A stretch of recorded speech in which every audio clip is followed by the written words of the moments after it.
You are listening to Raw Trial 51, and we have Marie White here, having played the Coffee House sessions. Thank you very much for playing. How did you find it? How was it? Was it a good show? Yeah, amazing. I really enjoyed it. The crowd were really nice, and the coffee's really nice. And it's a nice chill nice. venue, isn't it? Yeah. Sort of definitely fits the sort of vibe. Start off soft. For anyone that hasn't listened to music, how would you sort of describe it? What would be your sort of simple message, almost?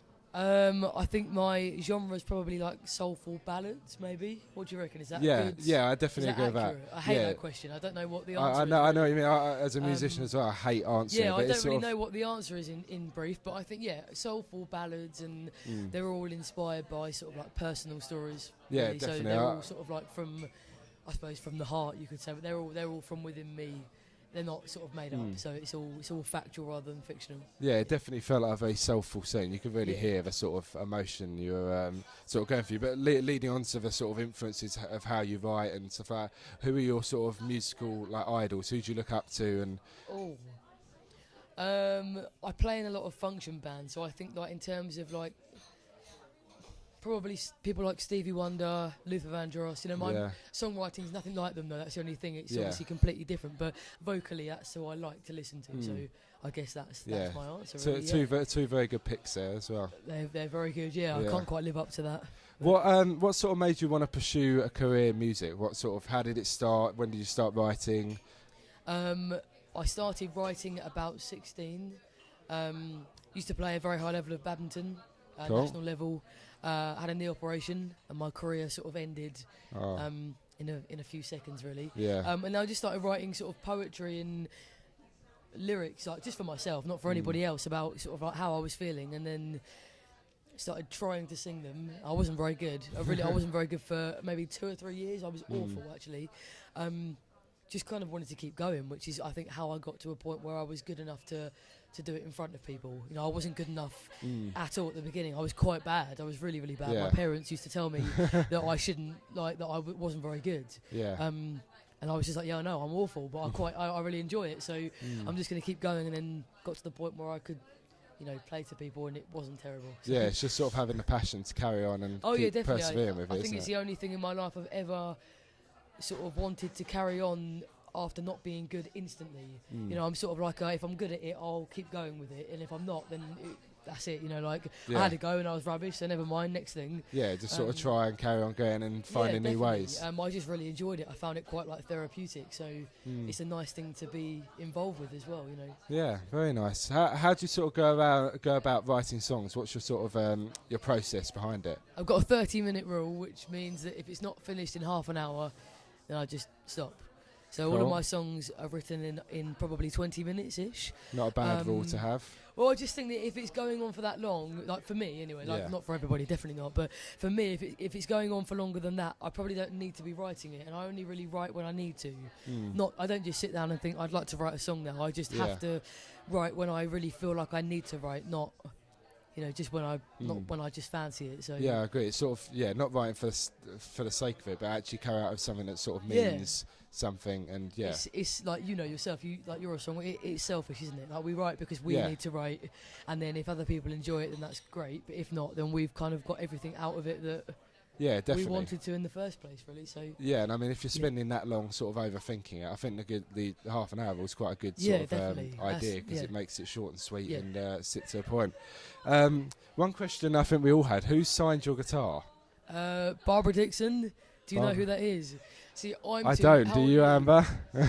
How old are you? 19. Okay, so I'm 22. So we're the wrong generation, basically. Okay. In blunt. So she's incredible. She was really famous in the 80s. Oh, okay. So she's now probably about 60-ish.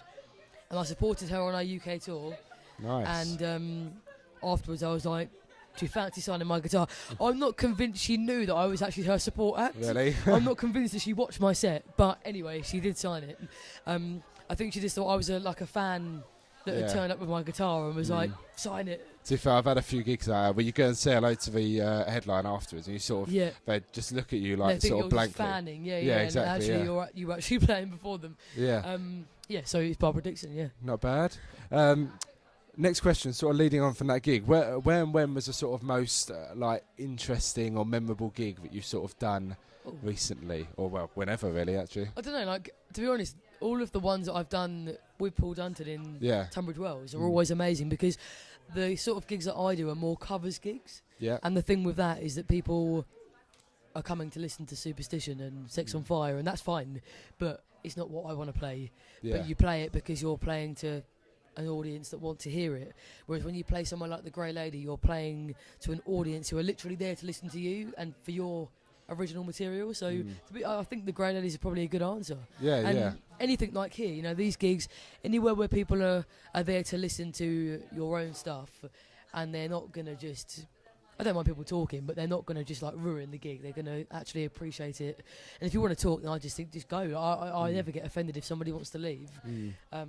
That's great about somewhere like The Grey Lady, because everyone is there just to listen to the music. It's amazing. It's a great venue, Leading on from that, what is your dream venue to play in the future? Have you got anywhere in mind? Are you aiming big or sort of? Do you know, like, I'm not going to lie, I have nowhere in mind. I don't care about how big the venue is. All I care is if people are there and they want to listen. Like, I honestly, I've got no ambition to play at the O2. If it happens, then that's great. But I would probably rather play to an audience of people that I can see. Yeah. Rather than just one big sort of like crowd of people where I can't see anybody. It's just it's nice afterwards being able to just walk around and sit there and have a coffee and somebody can say, I really enjoyed that. I agree. Very nice answer. I think that's the first person who hasn't given us a venue like the Hammersmith Follow. I just think, like, those venues are probably great, and I think for a lot of people they are something to aim for, but like, I keep being asked what's my 5-year plan, and all I ever say is if I'm doing better than I am now, then that's it. That's my only aim, to be in a better place than I am now. So if I'm writing better songs, if my voice sounds better, then that's it. I don't need to play at the O2 to achieve that. Yeah, I guess that sort of answers my next question. What's next for you? Is there stuff in the pipeline, or? I've been working with Graham, who's my manager over there, for probably about 6 months now, so this is a really good starting point. Cool. So I think the single is going to come out in January, and then, to be honest, I'm just going to see what people think of it. They might like it, they might not. I like it, so that's it. Like, that's all that matters. You know, I'll listen to it sometimes at home and think I'm quite proud that I was able to achieve that, and you know, like that. That's enough for me, to be honest. It always will be. That's all I need, you know, to feel. Yeah, well, definitely get it sent over to us, because we'll definitely get it out more. Great. But on from songs, what song have you got on repeat at the moment? We always find this interesting to ask artists, just to see what they're sort of listening to. And I don't listen to any music, not really ever, but there's one song that I have actually been listening to, and I can't pronounce his surname. I think it's Lewis Capaldi. Lewis Capaldi, isn't it, or something like that? Yeah. So, to be honest, actually, all of his songs on the EP are amazing, and I don't listen to any music at all. So the fact that I am putting him on is, you know, I think his voice is absolutely unbelievable. So, anything by him at the moment is probably the only music I will ever... I haven't got headphones, so I don't listen to anything, really, so I know he's got a track called Bruises, which I've listened to a lot. His vocals on that are just sort of amazing. And our final question, do you have any advice, sort of starting from the beginning, do you have any advice for sort of the young musicians at Warwick who are trying to make it in the industry? So I do loads of mentoring, like in Hastings, where I'm from, like younger sort of like artists. But to be honest, I just kind of think, like, if you want to do it, then just have a go. You know, like, if I walk past a busker and they're awful, which, you know, some buskers are terrible, I'll always give them some money because they're having a go.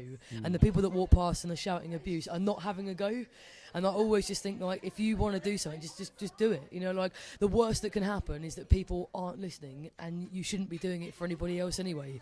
If you're doing it for the audience, you're not in the right thing. You need to play because you want to play, and then if people enjoy it, then that's a bonus, you know? Like, if you can get everything out of it for your... You know, music's a selfish industry. We're all doing it because we need to write about the pain that we're feeling. Yeah, definitely, So I think anybody who's younger, who's a little bit afraid, which most people are, just do it. The worst that can happen is that people think you're rubbish, and who cares? Just go again and just try again. If they've got enough time to shout abuse or to tell you that you're not very good, then... I mean, that's not much of a life for them, really, is it? So, you know, I agree. That is a perfect answer to end this on. Thank you very much. I hope you enjoyed playing at Warwick today, and good luck with the rest of the tour. Thanks, mate. Thank you. Thank you very much. Cheers.